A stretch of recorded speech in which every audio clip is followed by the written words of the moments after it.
la pregunta era que si las personas, si no se da una vacuna a virus vivo atenuado, entonces no se genera inmunidad de rebaño porque no se la pasas a otros y que si no es vía oral tampoco, bueno.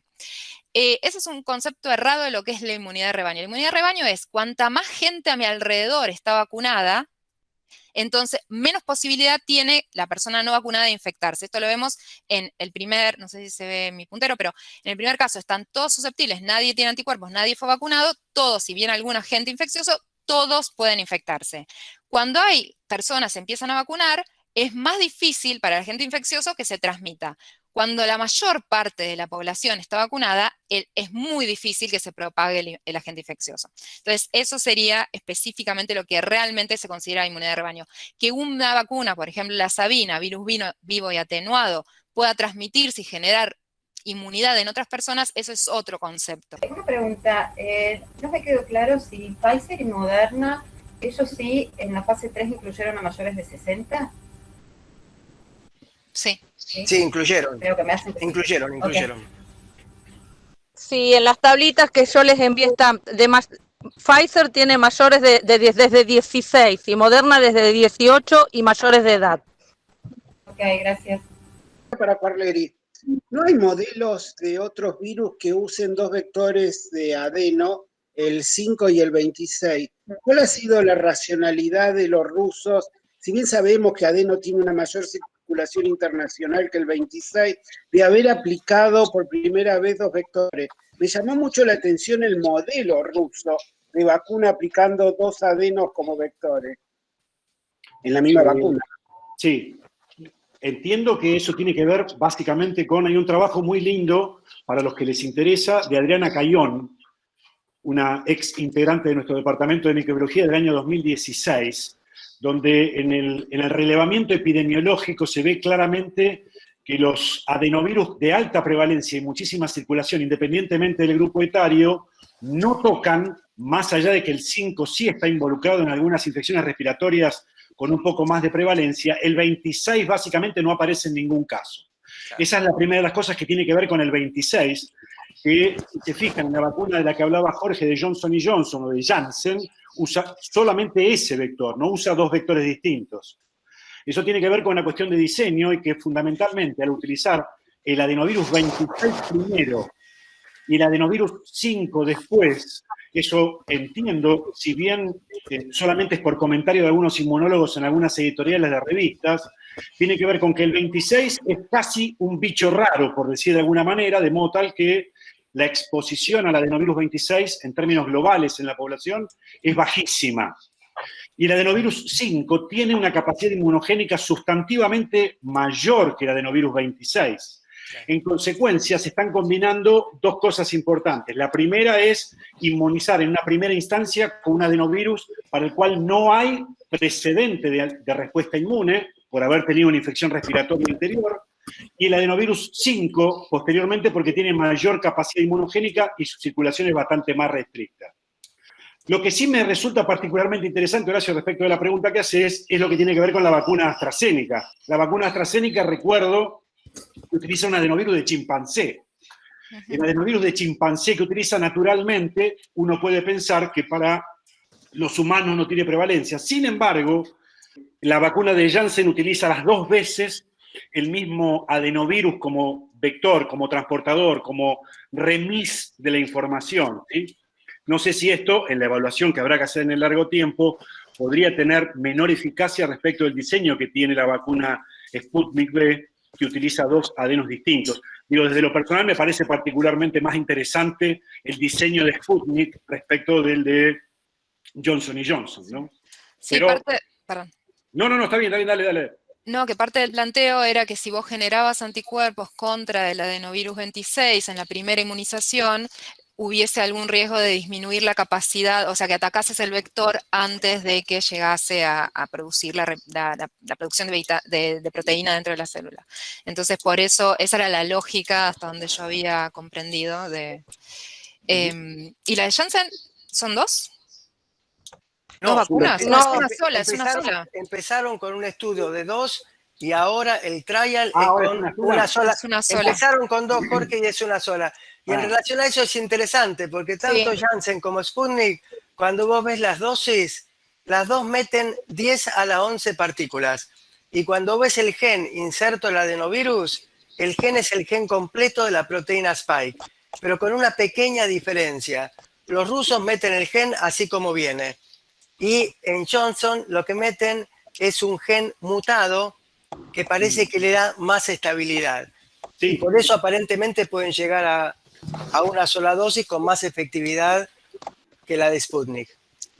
Hay otro concepto que es parte de lo que están considerando para pensar en una sola dosis, que fue lo mismo que pasó con la hepatitis A, con la vacunación de hepatitis A en Argentina, que es plantear que la segunda dosis es el contacto natural con el virus. Eso en hepatitis A fue algo que sucedió cuando se empezó la vacunación, era la primera causa de trasplante hepático en niños. Cuando se empezó la vacunación había mucha circulación del virus y la vacuna era muy cara. En vez de las 2 dosis se indicó una, y la realidad es que funcionó y es un esquema de vacuna, o sea, el booster fue el contacto natural y desaparecieron los trasplantes hepáticos en niños por esta causa, y que es una estrategia que la OMS ahora recomienda para países en desarrollo. Entonces, hay un racional también, más allá de que no creo que sea el momento de hacerlo, pero hay un racional en pensar en dar una dosis y llegar a más población. Porque, bueno, a veces no se transmite desde el gobierno toda la información en forma clara, pero eso sería hipotéticamente una de las razones por las cuales lo puede hacer y por las cuales lo plantea Inglaterra, ¿no? El punto crítico con el régimen de una dosis en Sputnik, que cuando vos analizás la fase 1 y fase 2, que se publicó en forma conjunta en el Lancet y que son 18 pacientes, porque en la fase 1 y 2 trabajan con la fórmula liofilizada y la forma soluble, pero son 18. De esos 18 pacientes, todos se lo convierten al día 41, con una sola dosis. Pero cuando vos vas a seroconversión, no medida en función de anticuerpos, sino de actividad neutralizante de los anticuerpos, tenés un 65% de seroconversión.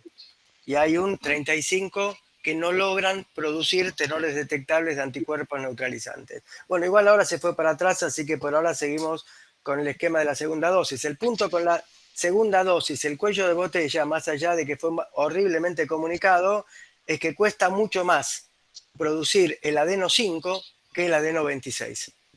Entonces ahí está el cuello de botella. Digamos, tal es así que de hecho en Brasil están habilitando en los próximos días una planta productora que se va a especializar en la producción del segundo de los adenos. Gracias. Otra pregunta. Jorge, yo una pregunta quería hacer, digo, que es una pregunta, me parece una duda generalizada que planteó un poquito Geffner en su charla. Cuando vos mostrás ese gráfico comparativo de que decís que, digamos, en la historia del desarrollo de vacunas, el desarrollo de una vacuna llevaba entre 10 y 15 años, y esta vacuna se produjo entre 8 meses y 1 año. Digo, ¿qué nos podemos estar perdiendo en este desarrollo tan acelerado? Porque me parece que es una duda generalizada en la población, digamos, no académica, ¿sí? ¿Cómo puede ser que la hayan producido en 1 año si la mayoría de las vacunas se producen en 10 años? ¿Qué es lo que están haciendo mal? Digamos, una pregunta estoy haciendo que se hace mucho a la gente, ¿no? ¿Qué es lo que falta? ¿Qué nos podemos estar perdiendo? ¿Qué riesgos puede llegar a tener esta vacuna por haberse producido tan rápido? Mirá, esto entramos en el terreno de las opiniones, ¿no? En el terreno de las opiniones, vos lo que tenés cobertura con la fase 3 son todas las consecuencias de la fase aguda en relación a la aplicación de la vacuna. Es decir, porque ahora estamos siguiendo, que es en la Argentina, con Sputnik ya la fase aguda, con 200.000 personas vacunadas, no pasa nada importante, están seguras, como lo descrito por Gamaleya. Pfizer, Moderna también, ya llevan meses. Ahora, lo que no sabemos es a más largo aliento. Ahora, más largo aliento, ¿qué significa? Que de acá a año y medio la gente vacunada pase algo especial. ¿Qué puede pasar? Cosa rara, qué sé yo, que salte algún otro coronavirus de los murciélagos, pase por un huésped intermediario, llegue al humano y que los anticuerpos que nosotros tenemos contra SARS-CoV-2 puedan llegar a actuar como facilitadores de la infección. Es especulativo, la verdad es que es muy poco probable. Ahora, si vos estudiás la historia de las vacunas, en general, cuando vos hablás de dengue, de RCV, de la vacuna Salk incluso, Cuando hubo problemas, en general se manifestaron a los pocos meses, más en el periodo agudo. La única cuestión un poquito distinta es, por ejemplo, hay otros ejemplos, pero el virus, una vacuna en los años 70 de influenza, que cuando se vacunó, en la fase 3 no saltó nada, pero cuando se vacunó al 25% de la población en Estados Unidos, lo que vieron es que un síndrome neurológico, que es el síndrome de Guillain-Barré, aumentó la incidencia y la asociaron. No pudieron establecer causalidad, pero hubo una asociación temporal. Creo que se detectaron en un año 400 casos, cuando lo normal era que se detectasen 200 casos por año. Siempre estamos hablando de manifestaciones infrecuentes. Entonces, en el escenario de una pandemia, yo creo que está bien lo que se hizo, creo que los riesgos son mínimos. Siempre existe un riesgo con cualquier vacuna, con cualquier tratamiento farmacológico. Jorge, ¿vos querés añadir algo en relación a esto? Yo quería por ahí agregar algo Dale. en eso, que es por ahí lo que yo opino también, es que en términos de seguridad, muchos de estos vectores, sobre todo los basados en adenovirus, no salieron de una galera ahora, sino que hay datos de seguridad en otros modelos. Y adenovirus 5, adenovirus 26, se han usado como vectores para vacunas de HIV, de hecho la vacuna de mosaico está basada en adeno 26.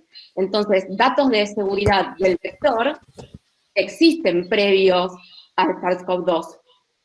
Sí, entonces, si nos focalizamos en eso, me parece que hay ciertos datos para que apoyan la seguridad, por lo menos del vector. Después de los anticuerpos anti-S no creo que cambien mucho. O la proteína S en sí misma, ¿no? Es un buen dato ese. Jorge, ¿vos querés Sí. añadir algo en relación a esto? Yo les agrego algo con lo que decía Horacio, lo que dice Gaby recién. Gamaleya había empezado con esta estrategia de doble vector con una vacuna de MERS.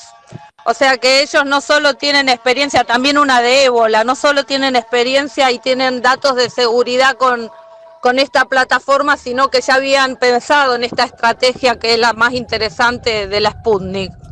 Gracias, Jorge, Mirna. otra Horacio. pregunta. Sí, otra pregunta. ¿Viste cuando salió lo de acá los barrios populares de Capital Federal, el alto nivel de anticuerpos que presentaba la población, básicamente, entre comillas, la 31, que había reflejado que había habido un alto porcentaje de la población infectada? Arriba del 50. Arriba del 50. Ahí se notó una caída brusca de la transmisión por esa inmunización natural que hubo en ese grupo, porque no escuché hablar más de un seguimiento de esa población. Entonces, no hubo otro estudio sistemático en la 31, ni tampoco en Villa Azul, en provincia de Buenos Aires. No, que yo sepa, no. Pero sí es real que en los hospitales periféricos que atendían a las personas que viven en estos asentamientos, sí hubo una disminución de las consultas de esta población, digamos.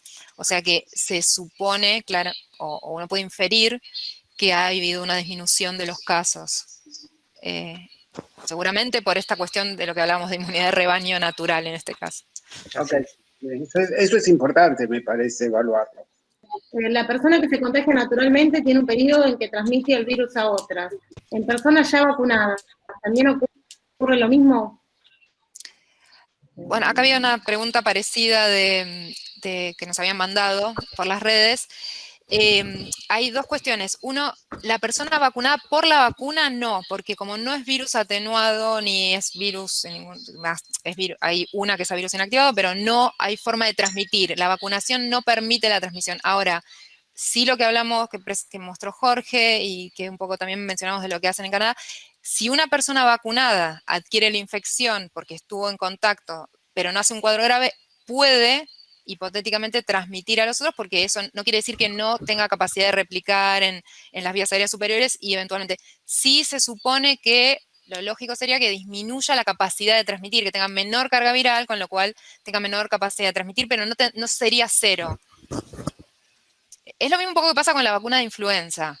Evita los cuadros severos, disminuye la transmisión, pero no evita 100% que vos adquieras la infección y tengas una cierta replicación viral que pueda contagiar a otras personas.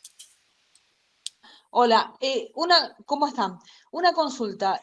A los que somos, que tenemos enfermedades preexistentes, crónicas, como en mi caso diabetes, este tipo de vacuna, la que están dando ahora en Argentina, ¿puede traer alguna consecuencia distinta a una persona sana?